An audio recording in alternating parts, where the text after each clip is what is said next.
गोगा नवमी की कथा। बहुत समय पहले बागर देश में जीर नाम का नगर था। वहीं चौहान वंश के राजा जयराज चौहान और रानी बछल देवी रहते थे। लंबे समय तक उनके कोई संतान नहीं हुई। रानी ने गोरखनाथ जी की तपस्या की।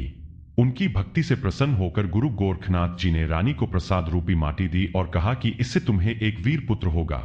समय आने पर रानी ने एक पुत्र को जन्म दिया। उसका नाम रखा गया गोगा जी।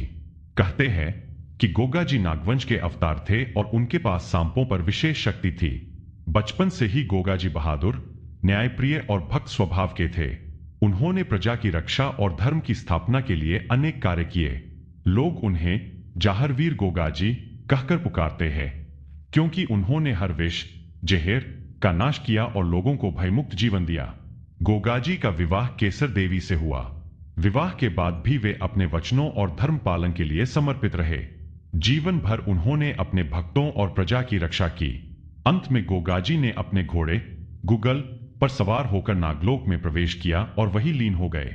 कहते हैं, जब भी कोई भक्त सच्चे मन से गोगा जी को पुकारता है तो वे उसकी रक्षा करने अवश्य आते हैं। गोगा नवमी का महत्व। गोगा नवमी भाद्रपद कृष्ण पक्ष की नवमी को मनाई जाती है।